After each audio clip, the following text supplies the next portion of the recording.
Hi everyone, my name is Eric. I am the demo technician with CAD-CAM. So I do demonstrations of the software program, and I also do part of tech support where I help with any technical questions, any questions that anyone has in the CAD or the CAM side of the software program, and also I am part of training as well. So part of that is doing the live events like we have today, where we have live events like this every other Wednesday. And I also am part of training where we offer online training. You could book an hour or a 2-hour session, and we'd be able to see your part file beforehand and help you with drawing, modeling it if you need to, and also with programming to cut it on your machine. So we'll get started with the live event today here, and we're just going to be going through some basic shapes. So you can follow along today, and we're going to be going through some basic 2-axis milling operations included in the Mill Express package of CAD-CAM. That's going to include facing off the top of the stock, and then pocketing, and then profile cutting around the part as well. Now we'll get started here. At the very top, I'm going to go to Create 2D, and we're going to go through a lot of these 2D functions here today. We can go through sketching points, lines, arcs, and rectangles up at the top. First, I'm going to create a basic shape from our shape library. So I'm going to click on Shape Library here. And over on the left-hand side, there's a drop-down, this big button right here I can click on. And it gives us a whole bunch of predetermined shapes that we can select. So one that my go-to here is this pocket and profile sort of rectangular shape on the outside and a rectangular pocket on the inside here. I'm going to zoom out a little bit with my scroll wheel of my mouse to zoom out a little bit. I can move my mouse over, my cursor over to place this drawing wherever I want to, but I just want to keep it at the center, so I'm not going to click on my mouse at all. I'm going to scroll, I'm going to move over to the left over here to my data entry window where I selected my shape, and below that I can type in my dimensions. So dimension number 1 you can see is the overall width. I'm going to type in 12 inches there, and I'm going to hit tab. I hit tab pretty frequently so that it updates the numbers in these boxes, and BobCAD registers it so that it creates the different shape now. Now it's got the 12 inches for my overall width. I want 12 inches for my overall height as well for dimension number 2. So I'm going to type in 12 there and hit tab. Now my pocket is really tiny, so I'm going to change the numbers on that as well. I'm going to make the pocket, let's make it half the size of our overall shape, overall size of the shape here. We'll make dimension number 3 6 inches, and we'll make dimension number 4 6 inches as well, and hit tab. So we've got a 12 by 12 inch shape, and we've got the pocket on the inside 6 inches by 6 inches. Dimension number 5 of a ½ inch is the inverse fillet on the outside corners of the part there. And then number 6 is the fillets on the inside of the pocket. So I'm going to leave those as what they were by default. It's going to be ½ inch for those inverse fillets and 1/8 of an inch for the fillets on the inside of the pocket. And I'm just going to click OK down at the bottom of my data entry window. It's going to place it right there at the center of my CAD origin location there, with my X arrow in red and my Y dimension in green. And I'm going to click cancel once I've clicked OK to cancel out of the shape library. And so anybody joining us so far, all I've done so far for you guys to follow along, I went to the shape library under Create 2D. I selected this shape. It's the second one down, and 1, 2, 3, 4, 5, 6 over, the inverse fillet rectangular hole. And the overall width and overall height, dimension number 1 is 12 inches, dimension number 2 is 12 inches, and then for the pocket, dimension number 3 is 6 inches, and dimension number 4 is 6 inches. Those are the only things I've changed in this shape under the shape library, and then I clicked OK to place that shape down onto my drawing window here. So here are some basic fillets. If I zoom in, this is my fillet of 1/8 of an inch, and then the opposite of that, or the inverse fillet, goes into the shape of 1/2 inch on the outside there. That's what an inverse fillet is, I suppose. So we're going to be creating a couple more shapes in here to make it a little more of a funky shape here. I'm going to go to rectangle, which is the function to the left of shape library under create 2D. And I'm going to leave this at length of 2 inches and width of 2 inches. And instead of typing in the coordinates of where I want it to be placed and clicking OK, I'm going to click where I want the rectangle to be in my CAD workspace here. So I'm going to highlight this line. I'm just going to hover my cursor over this vertical line, and then I'm going to click on the midpoint right here, and then do the same all the way around. I'm going to highlight this horizontal line on the top and click on the midpoint. I'm going to highlight this vertical line on the right-hand side and click on the midpoint, and I'm just clicking on each midpoint on the 4 sides of my outer perimeter of my shape here. Then I'm going to click cancel to cancel out of the rectangle function. So here's all I've got so far: the shape library shape, and then 4 squares around the outside of my shape. Now, what I want to do is sort of, when I'm doing my profile cut, the cutter is going to go around here, go around this radius, go here, and I want it to come into this area, for this kind of profile here, if you can see my cursor. So I'm getting rid of the rest of the excess geometry here. I can do that by going to my utilities and select quick trim. So the utilities tab, and then it will be 1, 2, 3, 4, 5, 6 over from the left will be my quick trim, where I can trim away all of the entities that I don't need here for this rectangle. I'm going to click on the top of the rectangle and these other 3 lines here.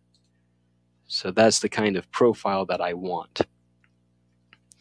Instead of going around and quick trimming away all of the excess geometry, there is a faster option in Create 2D. So if I go to Create 2D, go to 2D Boolean, so that's about halfway over here, you can see. Now if I click on the drop down rather than clicking on the icon above the 2D Boolean text, if I click on the icon, it gives me my data entry options if I want to add, subtract, or intersect over on the left here. I can also select that with the drop down.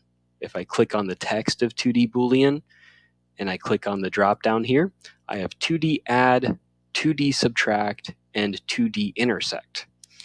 So 2D add would add everything together here. So let's say I window select everything, and then I deselect the squares. This isn't my final selection here, so just bear with me for a second. And then my second geometry group are the squares. It will add them together, so it gives us a preview here of the outside of the rectangle to be added to it.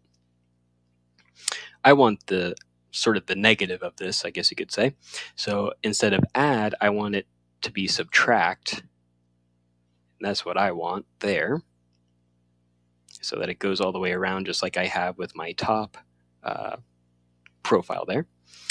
And then intersect we'll just leave the little tiny square pockets there and get rid of everything else. So we don't want that. We want the subtract option, and I'll click OK. So that's how I did that.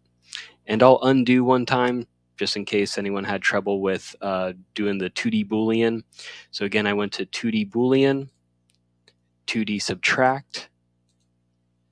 My first geometry group over here on the left-hand side in my data entry window, I window selected everything effectively, but then I deselected the rectangles here. And I did this a little complicated or a little technical, where I can window select the rectangle here so that I deselect it, and I'm also deselecting the vertical line of the main shape, so I want to select that again. So that's what I did to deselect the rectangle down at the bottom and reselect my bottom line there, and then window select, and then select again the right side, that right line there, the vertical line on the right side. Then I'm going to highlight second geometry group, and my second geometry group are the squares, so I'm going to window select the 3 squares there. And then I'm going to click OK. And now I want to give a radius on each of those little pockets, square pockets there. We can't cut that corner, so I'm going to give it a radius for each one of them. Please let me know if you guys have any questions as we move along here. All I've did so far for some of the newcomers, we went to Create 2D, we went to Shape Library, and we used this shape under the Shape Library here. And this is a 12-inch by 12-inch outer profile and a 6-inch by 6-inch pocket. I then went to Create 2D and created 4 2x2 rectangles on each of these sides here. And then I went to, under Create 2D, I went to 2D Boolean and 2D subtract to subtract those squares from the main shape. Next, we can create the radius in each of the corners here by going to Create 2D and going to Fillet. That's going to be to the left of 2D Boolean. So I select Fillet here, and then I can, the first thing that I go to will be Trim. So if I want to create the radius here, click on the 2 lines to create the radius. You can see it keeps that excess geometry if I don't have the trim checked.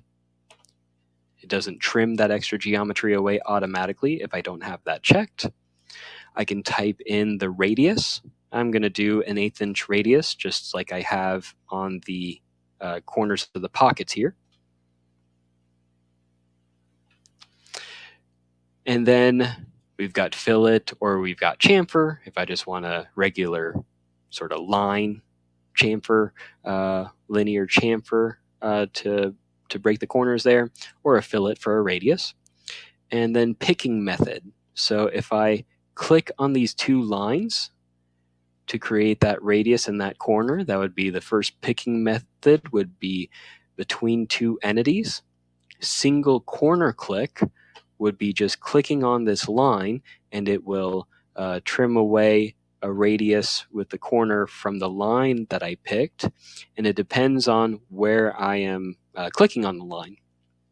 So in the next one here, on the right side of my profile, I can click on, let's say I'm clicking on this line specifically.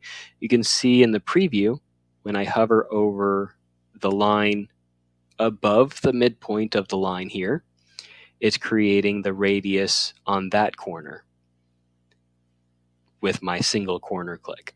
If I click on the line below the vertical line here, it will create the radius at the corner in the bottom there. So it depends on where I click on the line above the midpoint, it'll it'll do that corner. Below the midpoint, it'll do the corner down at the bottom here.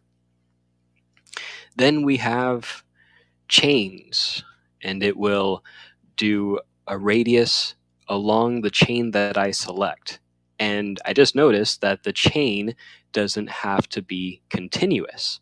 So I can go over, as I'm following along the outside profile here, I'm going to go down to the bottom next, and I'm going to click on these 3 lines. It does both of those lines together at the same time. And I can also click on these 3 lines, and it will create the 4 radii or radiuses with everything that I've selected with my chains there once I click OK. So now I've got an 1/8 inch radius in all of the corners inside of the notches here of my outside profile. So that's really what everything entails there in the fillet, and essentially with the chamfer functions and create 2D as well. You've got between 2 entities, single corner click, and creating chamfers along the chain that you've selected as well. In the chamfer, you can type in the angle that you want for a chamfer and the distance you're chamfering there. So we'll cancel out of this. And yeah, anything else that you guys have questions on with the Create 2D? I mean, I'll get into some of the basic functions real quick as well. We've got gear, sprocket, and roller cams. So you can create a gear very easily by typing in the number of teeth of the gear that you want, the diameter of the gear, the corner radius of each tooth of the gear, things like that. And if we're drilling many holes at a time, we have a hole pattern where you can select a circular or a grid pattern for holes. How many holes are in the X direction, how many holes are in the Y direction, the diameter of the holes that you're creating, and the height and width of the pattern that you're creating. So if I went 12 by 12, it'd be the same size of the shape that we've created already. So I'm going to cancel out of the hole pattern there. We went through fillet and chamfer, we went through 2D Boolean, and also if we want to go through text real quick, I'm going to click on text. I can select what font that I want in the create 2D text function here. If there's any font that I want to use in BobCAD that isn't in here already under the Windows fonts, close out. Did we lose the signal here? Let me know if you guys can see me still.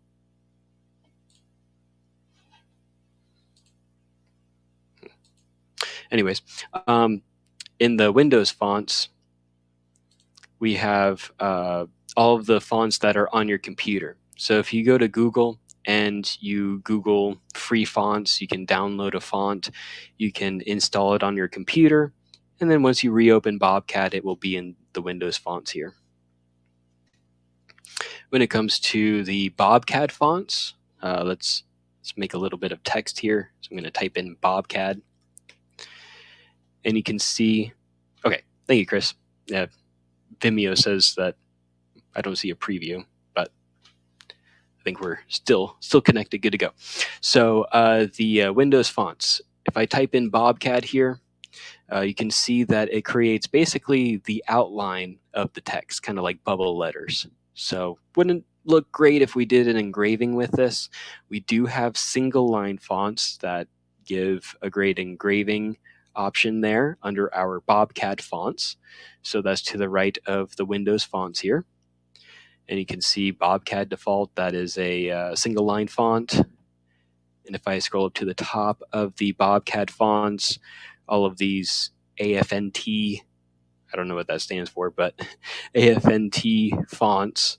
If I go to the first one, number 1, it's another single line font, all the way down to, I think, at least number 10, maybe not 10, 9 is a single line font, and everything in between are single line fonts as well. I think AFNT4 is one of the most professional looking ones for a single line font if you want to do any engraving there. 3 is good too. 2's a little crazy. 1's good too. So yeah, that's if you want to do an engraving operation. Maybe we could get into that if anyone's interested later on. I just type in the height of the text and things like that if I want to bold or italicize the text here as well, and place it anywhere on my drawing by clicking on the bottom of the text there and moving it around, dragging it around, and clicking a second time to place it down and clicking OK to place that down. I'm going to cancel out of the text function there and see if there's anything else. There's offset. If we have any 2D geometry we want to offset over, to offset for compensation of the tool or anything like that, or if we want to create a copy of the geometry for whatever reason for drawing and 3D modeling. Extract edges would be if we had, I don't know if you guys can see my functions there. So you can see offset and extract edges. If we had a 3D model, we can extract the edges from the surfaces and create wireframe from the 3D model to create wireframe and then offset it or manipulate the geometry that way. Let's see, project curves is next. If we had a 2D shape and we want to project it down onto a 3D model, we can do that with this function. Section view is if you want to create a section view, a cross-section view for any, if you want to create a print and see the cross-section of it and add that into the print. Spun profile would be for lathe. If you have a cylindrical shape and you want to create the 2D wireframe geometry of it, sort of like the section view of it, you can do that here. Unwrap would be if you have a cylindrical shape and you want to unwrap it, so flatten it out. Contour, I don't use this a whole lot. This is for older versions. If you're familiar with contour, you had to use that a lot, but you really don't have to use that ever. You're selecting the direction of the cut with contour. Continuous sketch is if you want to sketch a whole bunch of lines continuously. Extract iso curve would be sort of a spline from a 3D model. You can create the wireframe this way. And silhouette would be like creating the section view. You can do this from an STL file now as well. I think we've gotten into basically all of the 2D functionality we're going to get into today. If you guys have any questions with what we've gone over so far, please let me know. We've really just created a basic shape right here by going to Shape Library and creating the inverse fillet rectangular hole, this one here. The 1, 2, 3, 4, 5, 6, sixth one over and 2 down. And in here, I typed in 12 inches by 12 inches for my overall height and width. Dimension number 3 and dimension number 4, I typed in 6 inches for the pocket length and width. Then I clicked OK. Then I went to Create 2D and went to Rectangle. I created a rectangle on the midpoint of each of the lines, left and right, up and down of the overall length and width there.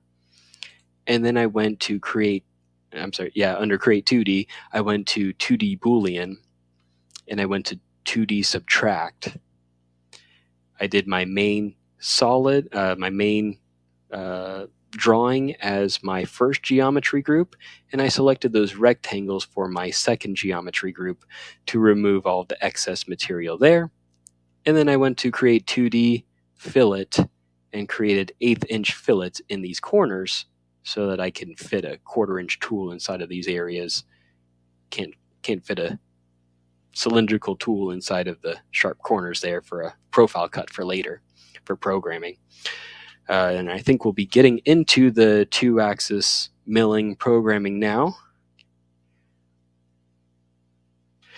Chris, yeah, good question. Before we get into that, let's answer that question real quick. Can we create lines and arcs from a spline? Yes, we can convert a spline into lines and arcs. That can be really helpful for especially older machines, if the older machine isn't going to be able to follow along a spline, you can break it up into tiny line segments or arcs. And we'll get into that real quick here. I'm going to go to a new file, and you can see this real quick. If I go to Create 2D and go to Spline, I'm going to plot a bunch of points here from the left over here. I'm going to click, go down and click, come up and click, go down and click, and come up and click. I've got a crazy looking W there once I click OK. There we go. So this is one giant spline. And a lot of older machines, they don't like going around splines like this, not knowing when to terminate that arc there.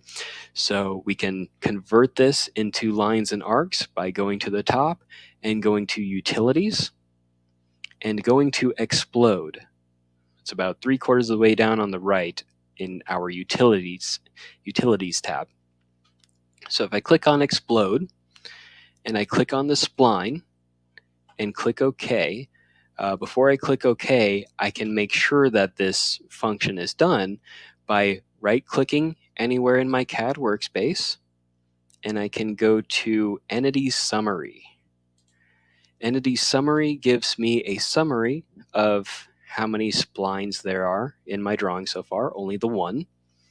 Tells me the size of my drawing. It's exactly 42 inches in X, and it's 23 inches in Y for my spline. I'm going to click OK. And then once I click OK in my Explode function here, you can see now it's turned blue, so it's already done the Explode function. I'll click Cancel, and then I'll right-click in the CAD workspace again and go to Entity Summary.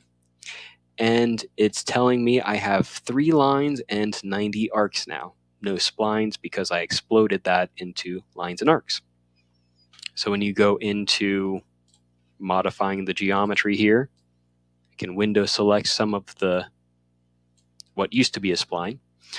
These are my lines and arcs now. And when I go, if I were to go in and program this, let's say I want to do an engraving of this or a profile cut, it's going to follow along this and it'll be broken up into lines and arcs now. So yeah, let me know if you have any other questions with that, Chris. Good question with splines in 2D. Our utilities and explode, we can explode that into lines and arcs very easily. Now, one other thing, once we get back to our drawing, we can create the 3D model very easily, tell the software the depth that I want with this. Now, we don't need to do this. We can do it all in 2D, but to see it visually in 3D, we can start by, I'm going to go in and put this on a different layer, my 3D model. So over on my right-hand side, I've got a tab called Layers down at the bottom right. Can't see that very well because I'm in the way. So if I move myself up here, I don't know if you can see me now. Nope. Now I'm cut off. Okay. So down at the bottom right of my screen, you can see the Layers tab where my cursor is now. And the Layers tab is open right now. If you don't see that tab, you can tab over. I'm in Posting. I'm in UCS. I'm going to go back to Layers. If you don't see the Layers page anywhere on your screen, you can right-click up at the top anywhere in the CAD above the CAD workspace. You can right-click here, and you can see all of the different options, the different pages you can open or close. If you want more of a CAD workspace, you can close all of these out. You can see all the green check marks are going away as I'm right-clicking at the top and closing each one out, closing the CAD tree, closing the CAM tree, closing the data entry page there, and it gives me a much larger CAD workspace now. And I can reopen any of those pages later on. And if there's a certain function that needs, for example, the data entry option, let's say I go to Create 2D and go to Rectangle, it opens that data entry box for me automatically. Once I cancel out, it stays there. And then I can go back and turn it off again if I want to. I'm going to reopen the layers page here. And here in my layers page right now, man, I'm just in the way of that. Okay, I'm going to go over on this side. So now you can see the layers page over on the right-hand side. Right now I only have one layer labeled CAD. If I want to make a new layer, I can right-click anywhere on this page, and I can add a new layer. And right now it's labeled Layer 1. I'm going to name it Solid. And it is active with this green check mark. So when I'm doing any kind of drawing or creating any 3D models in here, it will be placed on this layer separate from my CAD layer. And I can hide any layer at any time.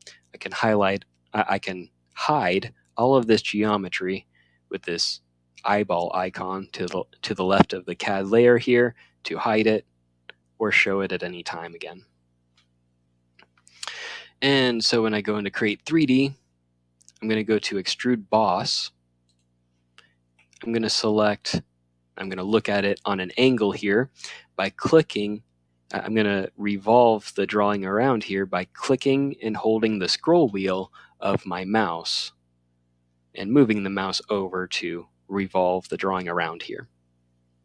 So I'm looking at it on an angle now. I'm selecting all of the outside geometry. Now I can window select all of my geometry here around like this, or I can hold Shift and click on one of these lines and it will chain select the whole outside profile there. Now I'm going to extrude it up, let's say 2 inches. So I'm going to type in 2 inches in the positive direction here and click OK. Oh, actually, sorry, I'm going to undo that. I want to actually just select all of it.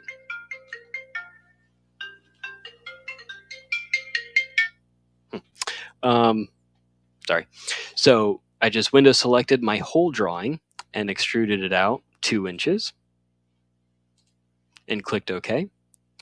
Now it's on that solid layer still, so I can hide the solid at any time, which I'm going to do,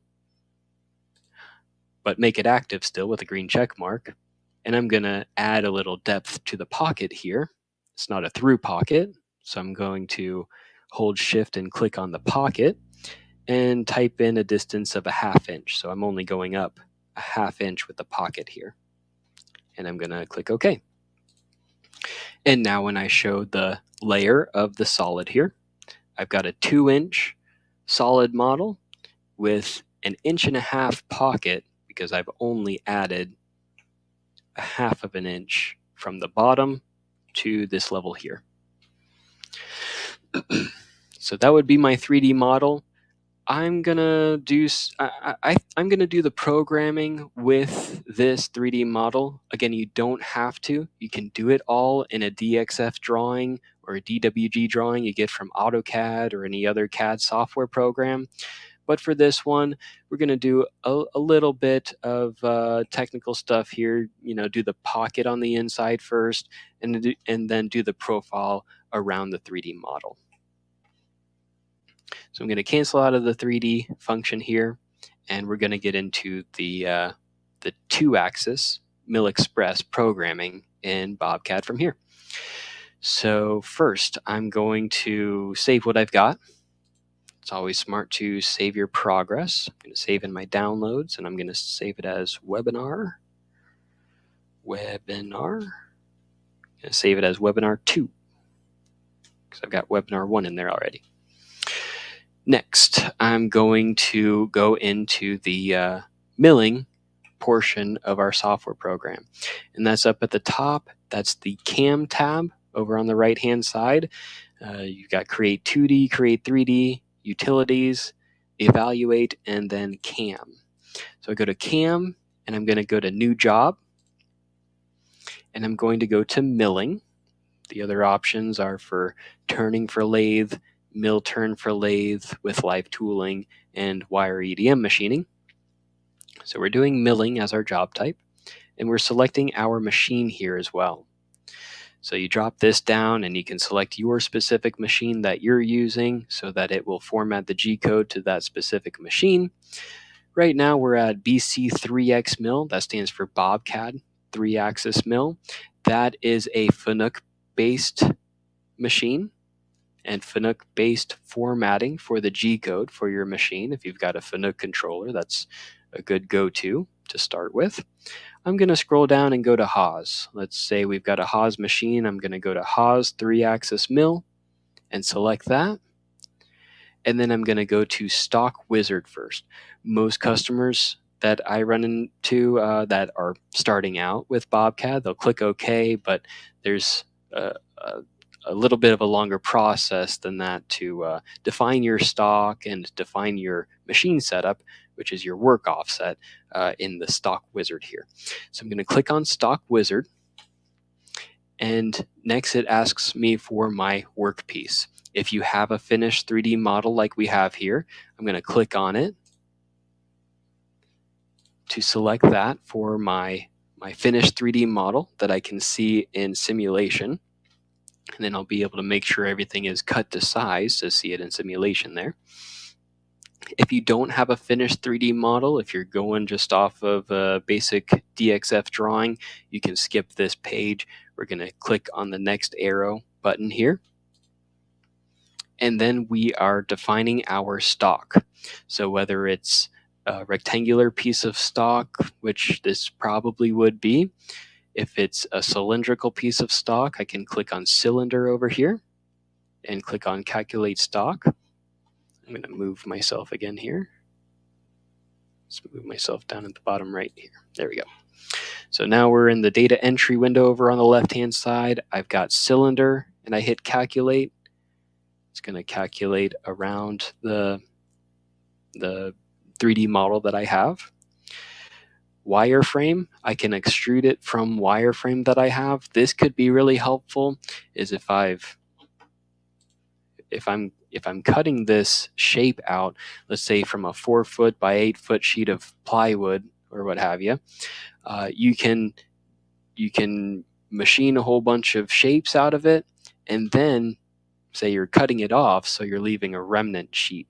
You can draw the remnant sheet up in 2D and select this as your wireframe for a remnant sheet and let the software know that's what you have left over and what you want to cut out of the remnant that you have. Then you have solid model, STL model, and revolve. So you can select an existing solid model or STL model that you have remaining. Maybe if you're working off of a casting, you can let the software know how much material is remaining to avoid any air cutting. And revolve would be if you have a cylindrical part, you can select that here. So I'm going to go back to rectangle, the first option here, and hit calculate stock. I'm going to look at it on an angle again here. And we've got our dimensions. It creates the dimensions around the 3D model that we have. So we've got 12 inches by 12 inches and 2 inches in Z. All right, so next we've got the offset in the positive X, Y, and Z directions, and then the offset in the negative X, Y, and Z directions.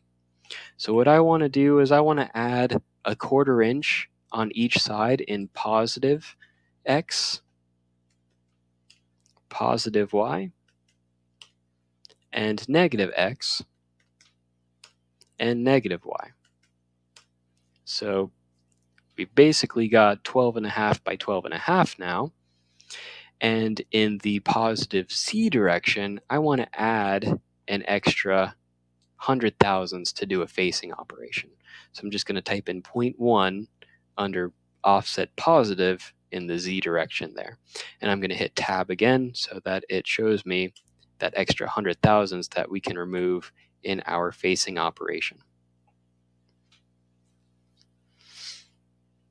Then we'll click the next arrow button in our data entry window over here.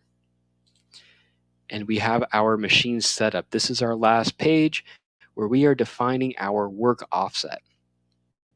So you can see right now the XYZ arrows are inside of the stock because they're at the CAD origin location. If I'm not touching off my tools there for my G54 work offset, let's say I'm touching off at this corner right here for at the machine for my machine coordinates to be X0, Y0, Z0. I need to reflect that in Bobcat as well. Let Bobcat know that this is where I'm touching off my tools. I can do that here under machine setup. Down here I can click on origin, and I can click on this corner here of my stock to be X0, Y0, Z0 in the G code so that the controller can understand that this is where I'm setting it in the G code, and that's where I'll be setting it at the machine as well, my G54 work offset. And then I'm going to scroll all the way down here on the left-hand side in my data entry window and click OK down at the bottom. And I'm going to bring back my CAM tree, which is where I have all of that information that was populated of what I did, my stock, my machine setup, and I can blank out my stock at any time here with this eyeball icon, just like with the layers. And then I can blank everything out. If I had a whole bunch of operations under my machine setup, I can blank or show right here with that eyeball icon as well. Now we're going to get into programming our 2-axis milling operations. We're going to do a pocket. First, we're going to do a facing operation to face off that 100 thousandths.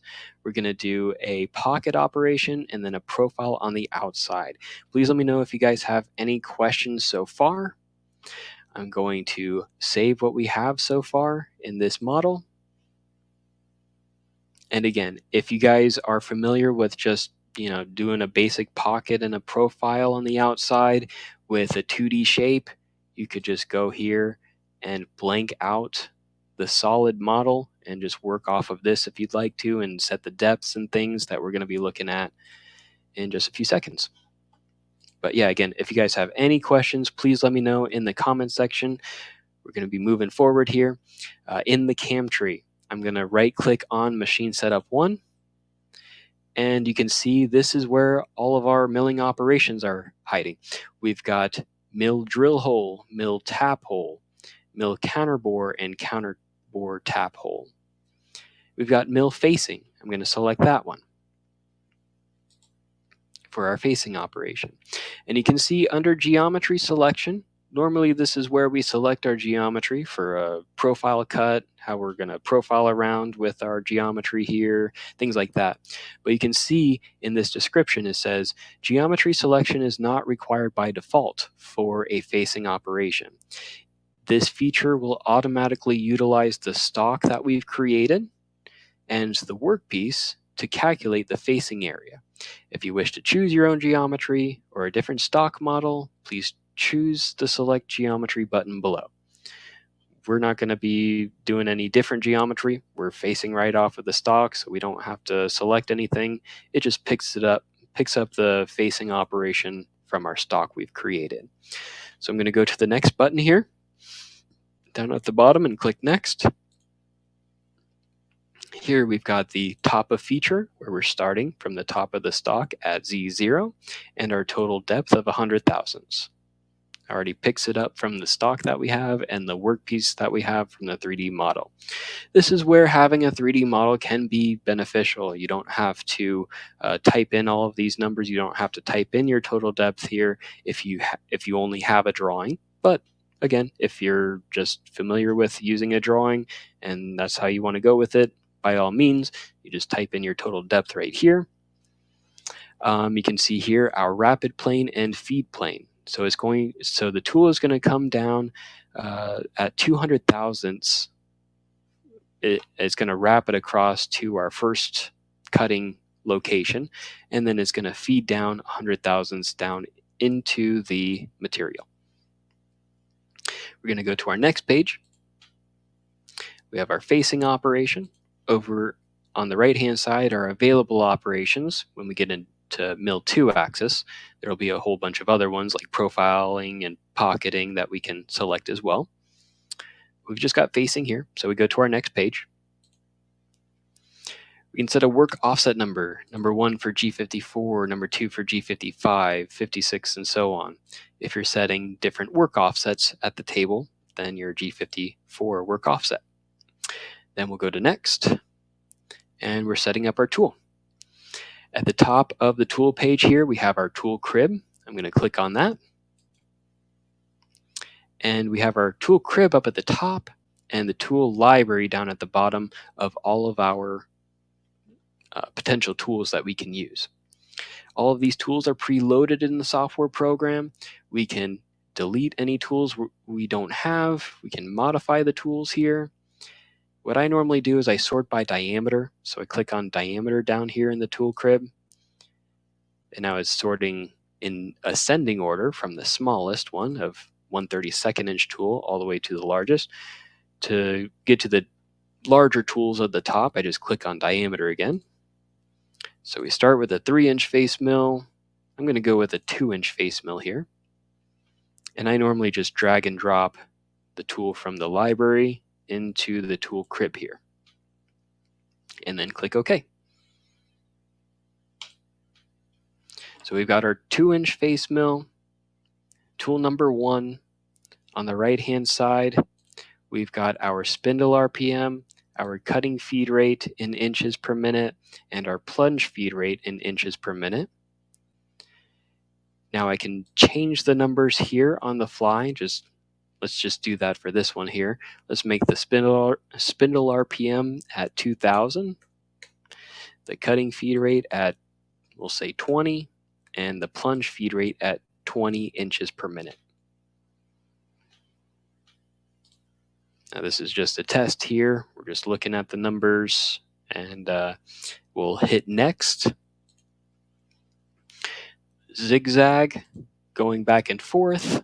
For a cut pattern, zig would just go one direction, retract, go to the next position, and cut that way of just one side of the tool. And adaptive would start from the outside of the stock and sort of spiral around with a high-speed machining option there. It's not going to be stepping over at all. We're going to do zigzag, just leave it at what it is for the default settings. We're going to leave pretty much all of these by default, unless I let you know. Next, distance of the step, I believe of the step over there. No, off workpiece. So it's 1 inch off of the workpiece every time it goes across. Step over of 50% of the tool. It's a 2-inch diameter cutter, so it's stepping over 1 inch every time. And this is our start position. It's starting at the top left of the stock and working its way down the part. We'll hit next. Bottom allowance, if we wanted to leave a certain amount of material for a finish pass to clean up, we're going to leave that at 0. And let's just do one single step. We've also got multiple step options if you want to set a depth of cut and how many passes or how many number of cuts there. I'm just going to leave it at single step there to be simple here. We'll go to next. We can leave a lead in and a lead out. Let's do that. I'm just going to click on parallel right here at the top instead of vertical. And we'll just leave an extra 1/4 of an inch before we get into the stock. So we're not plunging down into the stock here. And we'll do the same as our lead in for our lead out. So we're going to lead in a 1/4 of an inch before we get into the material. And we're going to lead out a 1/4 of an inch leading out of the material. So that we make sure we are cutting an extra 1/4 inch so that we're not leaving any material behind. We're going to click next. Linking. We can do a direct link step over each time or an arc. So arc around each step over there. I'm leaving it at direct here. Advanced feed rates. If we're not able to set a rapid rate at the controller, we can manipulate the rapid rate, how fast it's going to rapid across the material. with this checkbox here and set the feed rate. And we can also set a feed rate for our lead in and our lead out here if we want to sort of gradually ramp into the material with the feed rate move there. For the lead in and lead out, we can do that. And we'll go to the next page, and we have MDI, which stands for manual data input. This is if you want to add any G or M codes manually before or after the operation. You can do that here. I'm going to hit compute, and we'll see some toolpath, and we're getting some progress here, some toolpath for the facing operation. I'm going to save what we have so far. I can quickly see how this is going to be played out by right-clicking on facing down at the bottom of the CAM tree and going to backplot, the 5th item down. And that will show me a backplot of the tool. If I want to hit play or I want to hit next move here, it's just going to step through with the tool and show me the zigzag pattern of my facing operation there. Pretty cool. And then we're going to close out. We've got a facing operation so far to face off the part, face off the stock, an extra 100 thousandths that we had of the stock there. You can see that depth right on top of the part as well. And next we're going to do the pocket operation. So to do the pocket operation, I'm going to right click on machine setup 1. I'm going to go to mill 2 axis, the next one down from mill facing, and I'm going to select my geometry. Now I can select my geometry as selecting the surface edges all the way around. Got to make sure we're clicking on the radius in each corner as well to complete the chain here. If I delete all of this, I can also go back to my drawing and just hold shift and click on one of these lines and chain select the pocket there of my drawing as well. So you can select surface edges and you can select wireframe of your drawing as well. The only thing you cannot do in 2-axis milling is you cannot select the surfaces like that for your pocket or for your profile or anything like that in 2-axis cutting, because what you're doing when you're selecting that is you're selecting it twice. You're selecting the top surface edges and you're selecting the bottom surface edges. So if you selected the surfaces all the way around, it's going to cut the pocket twice. So you don't want to do that. What I normally do in 2-axis is I just select the 2D wireframe there. And then I scroll down and I click OK. Now my next page is it's going to ask my top of feature, which I believe is at 0. It might not be. I think it's at negative 100 thousandths because we faced off 100 thousandths already.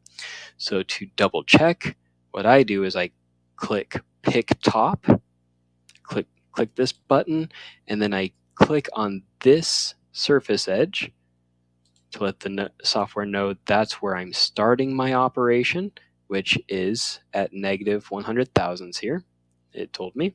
And then I'm going to pick bottom, which is the bottom depth of my pocket, which I'm going to click on this surface edge, and it tells me that that depth is 1.5 inches.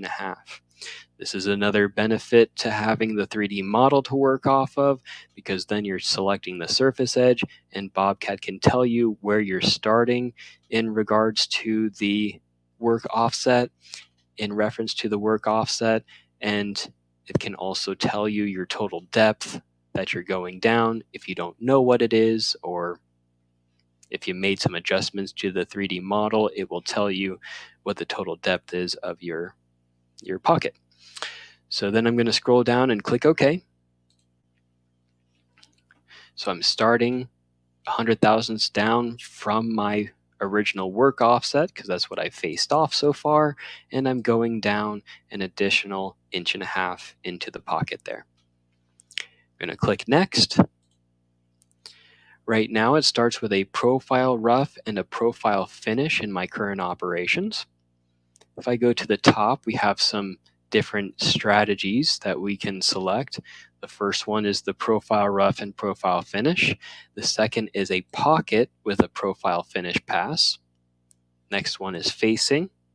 Next one's 2D engraving. Next one's chamfer. Next one is a plunge rough, where you're kind of drilling down with the end mill to rough things out, or plunging down into the stock there. Next we have drag knife for a vinyl cutting machine, which is included in the Mill Express package. And we also have laser, plasma, and water jet machining, which is included in the 2-axis milling, the Mill Express package as well. Excuse me, trying to get over a cough here. Okay, so I'm going to click on pocketing, the second one down here in the default strategies, and you can see it will add a pocket and a profile finish pass. That's all I'm going to use in this feature here, which a feature is basically a group of milling operations. My first feature was just the one facing operation. This next feature is going to encompass a pocket and a profile finish pass. If I wanted to add more operations into this feature, I can go over to the right, go to my available operations, and add another milling operation into my feature here. Let's say, for example, if I wanted to add a chamfer mill, I can highlight chamfer mill, and I can click on this add operation button to add it over to the left current operations list here. I can sort the milling operations in this list by moving up or down one of the operations here. And if I don't want one of them, like the chamfer mill, I can hit the red X to delete that milling operation.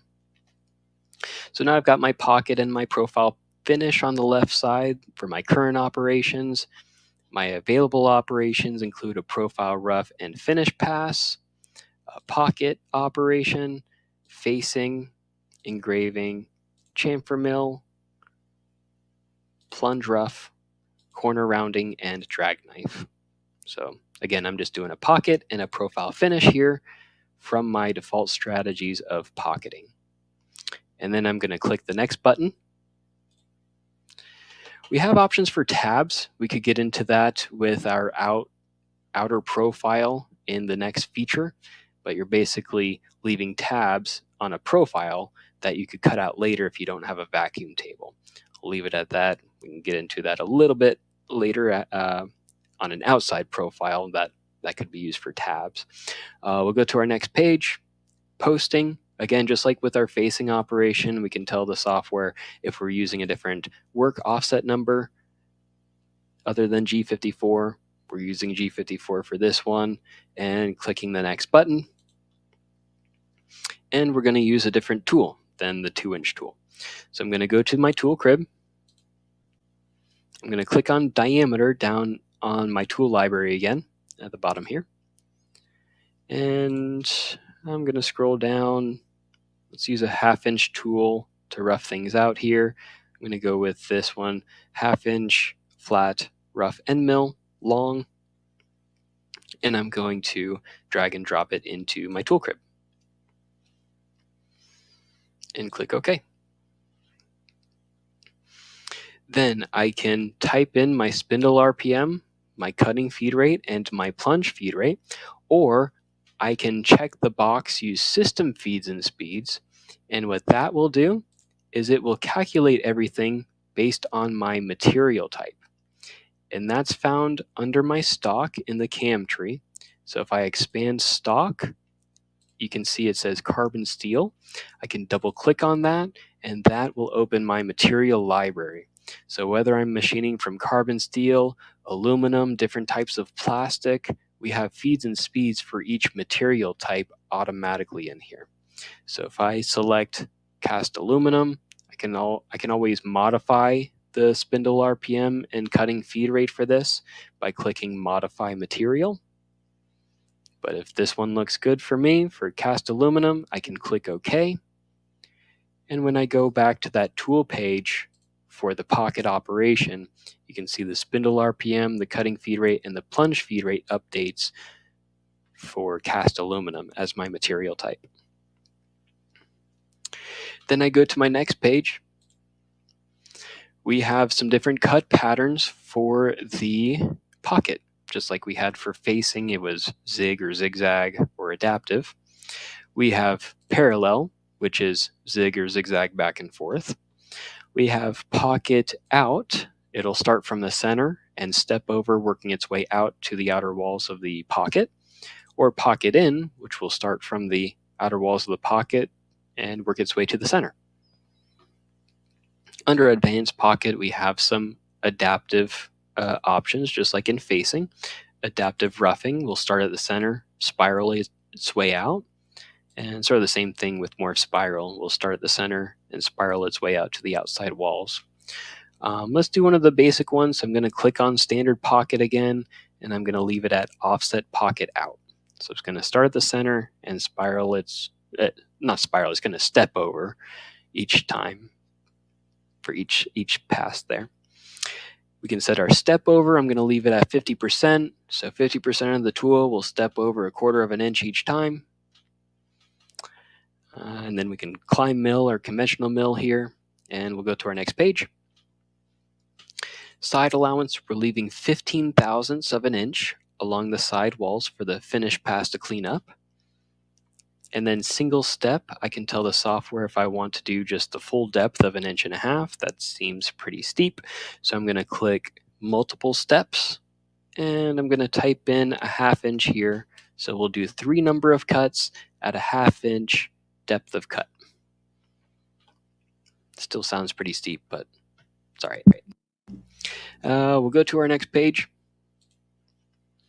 Now, if we want to enter into the stock, we can plunge our end mill straight down into the stock to enter for the pocket.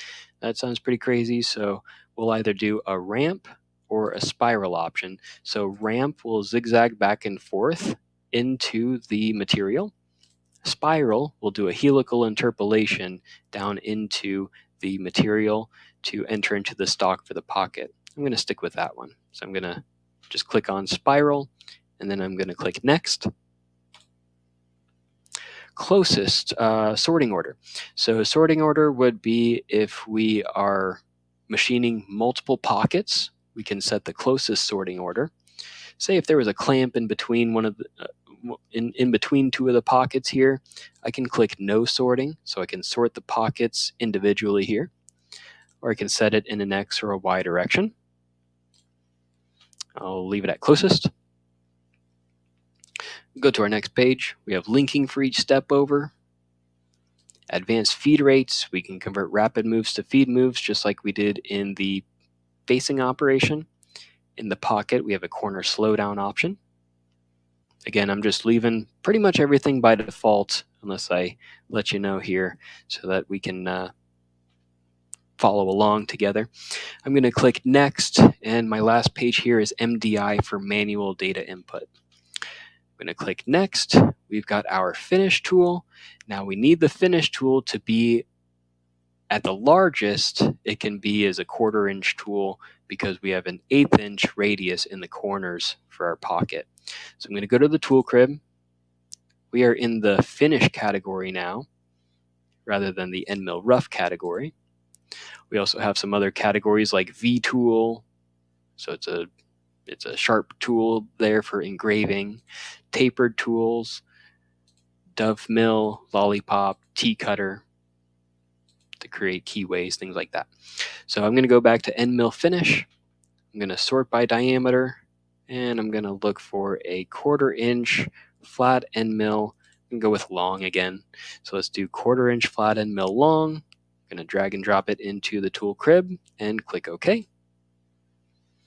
And we've got our cutting feed rate, plunge feed rate based on if we're machining from aluminum from the material library. And I'm going to click next. We've got our compensation on the left or the right side of the path, giving us our climb mill or conventional milling options. Go to our next page. Side allowance and bottom allowance are going to be set to 0 because this is our finish pass. We're not leaving any material for another pass. And we're doing one single step down because we're doing one single finish pass, cutting away the extra 15 thou on the side walls that are roughing left behind for the finish pass here. Then our next page, we can do a lead in and a lead out. If we didn't want to start right along the side walls of the pocket, we can do a tangent cut like this, or start at a right angle, things like that. I'm just going to leave it at vertical, try to make things as simple as possible to see some good toolpath and follow along together well. So we'll leave it at lead in and lead out of vertical. We'll go to our next page. Corner types. If we're going around sharp corners, we can break up the corners with a loop radius, different options like that. I don't get that a whole lot with with milling. With plasma cutting, I get this a lot with customers because they don't want to stall in the corners for too long. They want to do a smooth transition of an arc like this so they don't stall in the corners too long and eat into the corners there. In the internal corners, I get into this with milling, especially with customers cutting from sheet metal. So you can see, like with this loop radius, it actually cuts into the corners a little bit so that it cuts out that corner there so that you can bend it for sheet metal. Different options like that. So go back to sharp for both options there. Go to our next page. Machine sequence, just like with the pocket operation. We can sort the different pockets that we're cutting, advanced feed rates, and MDI. So we've made it through the pocket and profile finish in this feature, and I'll hit compute. And you can see the spiraling inside to enter into the stock and then machine the rest of the pocket there. I'm going to save what we have so far. And let's take a look at the facing and the pocket and profile finish for the pocket on the inside. I can simulate that by going to the top and going to Start Simulation.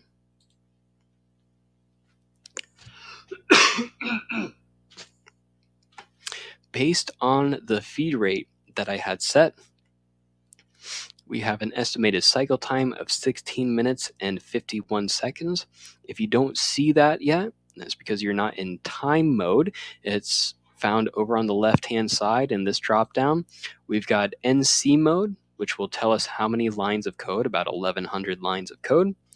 In length mode, will tell us the tool travel of 706 inches that the tool is going to travel for your facing operation, for your pocket, and your profile finish. And then time mode will tell us 16 minutes and 51 seconds to cut this out based on the feed rate that we set for each tool, for each operation. So I just hit play, and I'm changing the simulation run speed to speed it up a little bit in simulation to see it play out a little bit faster. And to turn off the toolpath, you can also see toolpath here. I'm going to turn that off, hide that. Just see my facing operation, just going to do one depth of cut of 100 thousandths all the way across. Then it did its spiral in pocketing, and then offset out to the outside walls, leaving 15 thousandths for a finish pass to clean up that extra material. You can see that little bit of red looks like there's not enough tool length for my finish tool. So I'll go in and I'll make the tool, the flute length a little bit longer to finish that up, and then we'll do the profile rough and finish for the outside profile.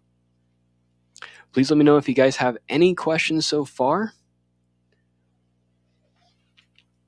Before we get into the profile cutting, more than happy to answer anything that you guys have questions on so far.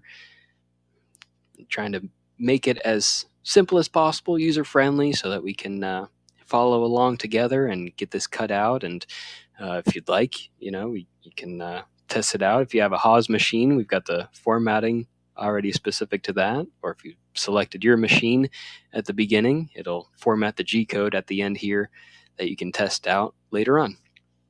So we'll close out of simulation. We've got our facing pocket profile. For the profile finish, I'm going to right-click on that feature 2 axis here. and edit. I'm going to go to the tool page where it says finish right here. So I'm going to click on that finish tool. I'm going to modify it on the fly here with this drop down right here, tool 2, and select modify tool. And I'm going to change the flute length. That has to be at least an 1.5 inches. So I'm going to make that 2 inches. And click OK. And hit compute. So that should be good for simulation purposes. That really didn't change anything with the G-code or anything. Just will look better in simulation there. Next, I'm going to right click on machine setup 1, and I'm going to go to mill 2 axis again. I'm going to select my geometry for the outside profile. I am going to hide the layer that the solid is on and just hold shift and click on one of the lines of the outside profile so that I chain select it all. And then over in my data entry window on the left hand side, I'm going to click OK. My next page, I have my top of feature and total depth. So I want to make sure I am starting at the right location and going to the total depth of the profile cut here. So first I'm going to click pick top. I'm going to show my solid again to pick the top edge of the solid here. And yep, it tells me the top is negative 100 thousandths because I've already faced off that amount. And then pick bottom. I'm going to pick a bottom edge of my solid here, and it tells me the total depth is 2 inches. So it's a great way to verify everything is good with my CAD model and that everything jives with the total depth and everything there. So we'll go to next. I'm going to be doing a profile rough and a profile finish pass. I'll go to next. Here's options for tabs. So again, with that example of if I'm cutting out this shape from a 4-foot by 8-foot piece of stock, I can create tabs if I don't have a vacuum table to sort of suction that piece down and doesn't rattle around when it does the full profile of the part. So if I don't have that vacuum table, I can click on this chain 1 here of my part. I can change the number of tabs. Right now I only have 1 right here. Let's tell number of tabs, let's say 5. And so if we're looking at this one down at the bottom right corner of my profile, if the cutter comes around at this line here, it's going to retract, go across, and then plunge back down, leaving 1/2 inch tabs along the profile here that I could file out later. And I can change the width of the tabs right here in the bottom left corner. I'm at a 1/2 inch. Angle would be at what angle it comes out of the material. 90 will be a 90 degree angle. It's just going to lift up and go across. If I set it to 45, it'll sort of ramp out of it and then come back across and then ramp back in. And then height will be how high out of the material I would be coming out. So I'd only be leaving a 1/2 inch tab in terms of the height and width of the tab as well. If these look a little crazy, I don't want it in that corner. I don't want it in this corner on the left-hand side of my part. I can always go over to the left here and use manual tabs and edit tabs. Then I'm looking at it from a top view again with this icon up at the top of my CAD workspace for a top view. I can turn off these tabs here by just clicking on them. And let's say I want them on these sides here, and then 2 more on the bottom and 2 more on the left. I'm just clicking at the midpoint of each of those sides there and clicking OK.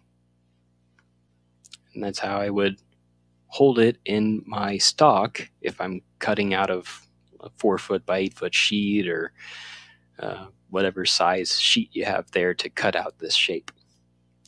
That would be if you wanted to leave 8 tabs in there. If you didn't want to leave any tabs, if you're holding it a different way, holding it with a vise or something, you can just turn it back off with this checkbox here. All right, and we'll click on Next. Posting number 1 for G54. We'll click Next. We'll use the same 1/2-inch cutter tool. Looks good. Flute length is 2 inches, so we should be good to go there.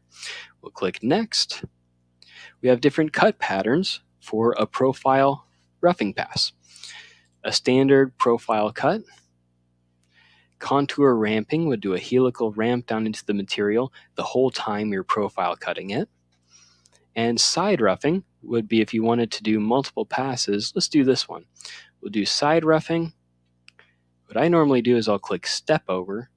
If I don't know the exact stock remaining that I have of my stock here, I normally click Step Over and tell the software I want to do a 1/4-inch step over here. Let's do 1/8-inch step over. And number of passes, I know that I've left a 1/4 of an inch remaining on the outside of the stock. So let's do 3 passes. Yeah, let's do 3 passes. I'll do 3 passes, step over of an 1/8 inch. Method, zig, we're just following along each time doing the same cut. Either we're doing our climb mill or conventional milling options here. Then we go to our next page. Side allowance, we're leaving 15 thou for the side, for the sides for the finish pass to clean up. Bottom allowance, we're not going to leave any material down at the bottom for the finish pass to clean up.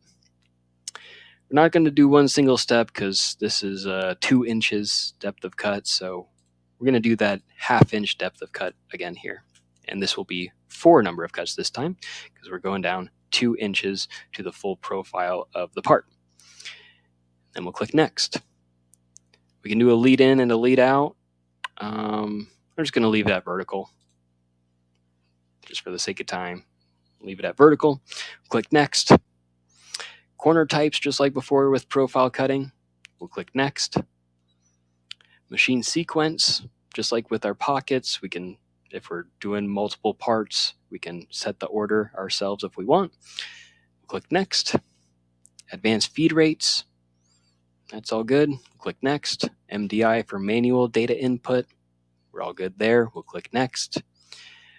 We'll use the same finish tool of the 1/4-inch flat end mill long that we had. We'll click Next. System compensation on the left or the right, giving us our climb mill or conventional milling options. We'll click Next. We'll do one single step here because we're just doing one pass. We'll click Next. Lead in, lead out. Click Next. Corner types, Next. Machine sequence, Next. Advanced feed rates, Next. And MDI, Next. We're done with our Next button. So we'll click Compute from here. And we've got a profile, but we don't see it. Why don't we see it? We don't see it because it's inside of the 3D model. If you hide the layer that the solid model is on, you can see all of the toolpath of the profile passes inside of the model. Why is that? That is because it's compensating on the wrong side of the profile. So to change that, or to show you also the relationship, it's the direction of the cut and the compensation. Now we're compensating on the left side of the path, and we'll see the direction of the cut by going to that last feature 2 axis of the profile rough and profile finish here.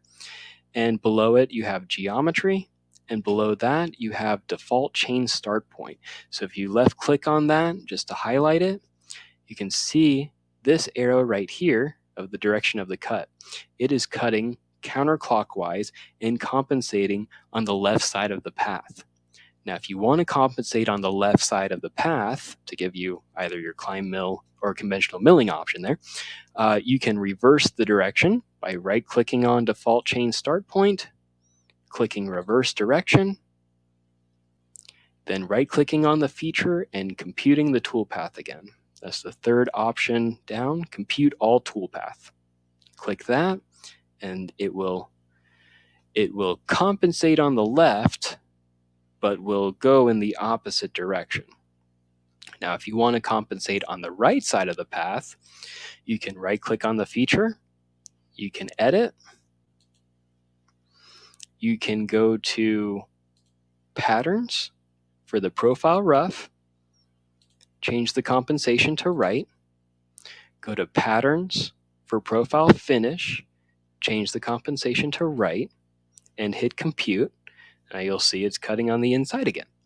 The reason for that, again, is it's compensating on the right and cutting clockwise at the moment. We needed to cut counterclockwise if we want to compensate on the right side of that path.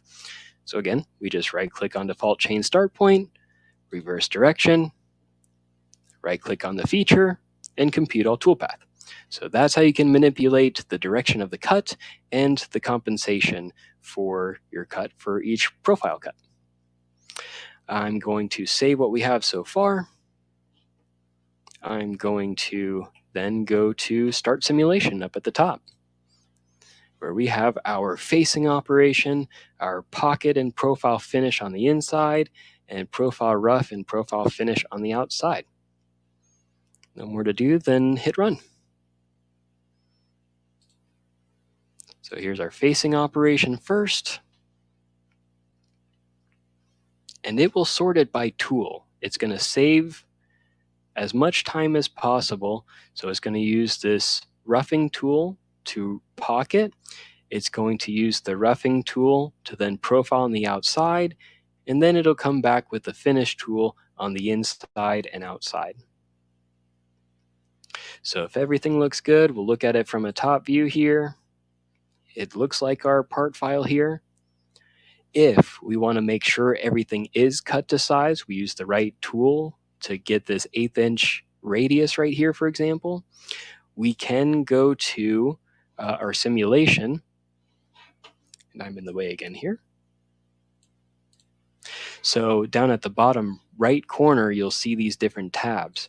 The second tab will be analysis. And under that drop down in this window for analysis, the fourth option down is labeled deviation. If you click on that and you click refresh next to deviation, it will load different colors on the stock depending on how much material is remaining. So if you look at, if I hit restart and go through all of this until I get to the finish pass, let's try that again. There we go. So if I hit refresh for the deviation here, I haven't done my profile finish pass on the outside. And you'll see that in teal, this teal color is 8 thou to 26 thou remaining on the outside walls. The reason for that is because after my profile rough operation, I've left 15 thou for the finish pass to clean up, my side allowance here. That's my 15 thou side allowance in teal. And then my dark blue color is, I think it's the darkest blue. That's what it looks like to me. I feel like I'm a little colorblind. Yeah, that's the darkest blue color. That's 64 thou or more remaining in the corners. But that does get cleaned up with my finish tool, because I did make sure that the finish tool was a 1/4 inch tool, which is an 1/8 inch radius, to make sure that it will get into the 1/8 inch radius in the corners here. But if my tool was too large, if I used a 1/2 inch cutter to try to get into that 1/8 inch radius in the corners, it would show me, hey, there's some extra material remaining in the deviation report. It will show me a blue color because that 1/2 inch cutter wouldn't be able to fit into this 1/8 inch radius. So great benefit in our in our simulation here, the deviation report, to show you that everything is cut to size before we run it on the machine and make that mistake. So we'll close out of simulation.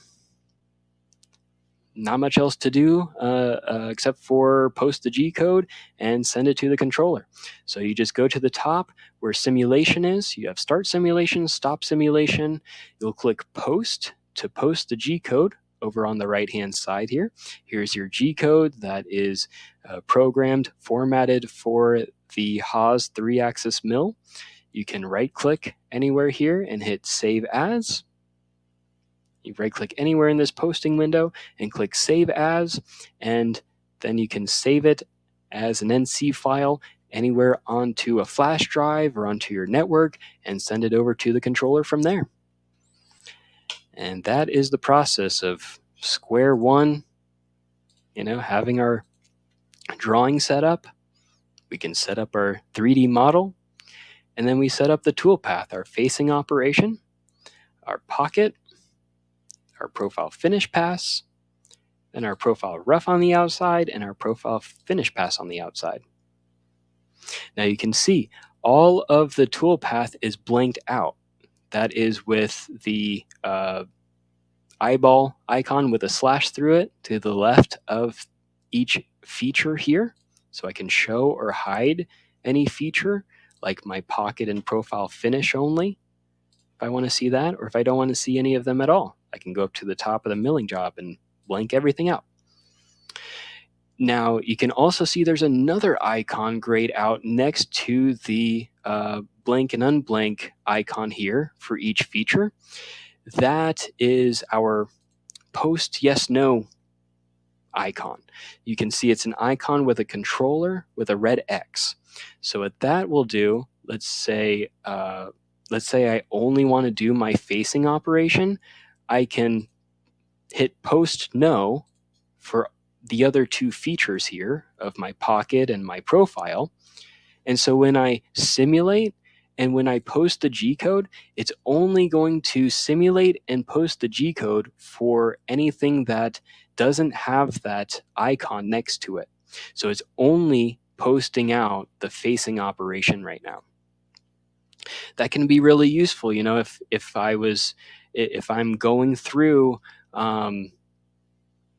if I'm going through on my machine and I've done my facing operation, I've done my pocket and profile finish operation, and for whatever reason there's an interruption at the machine and I wasn't able to do the profile rough and finish on the outside, I can go back to BobCAD and I can go to my BobCAD file that I have just saved again.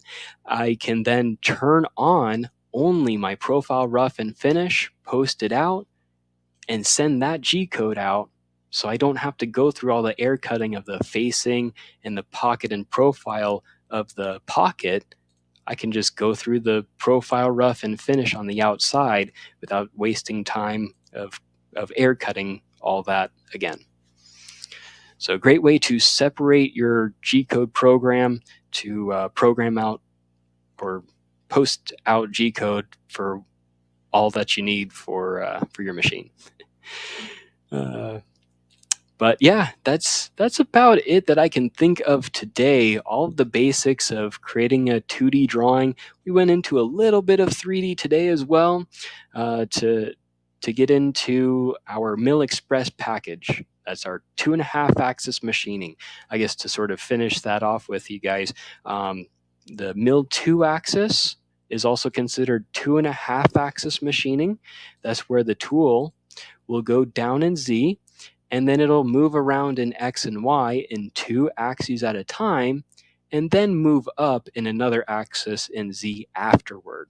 So that's our 2.5 axis machining that it's considered, versus Mill 3 axis, which is where the tool, like this planar tool path, will move in X, Y, and Z simultaneously to follow along a curved surface.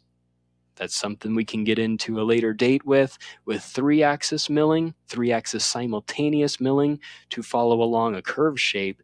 It'll move in X, Y, and Z all together.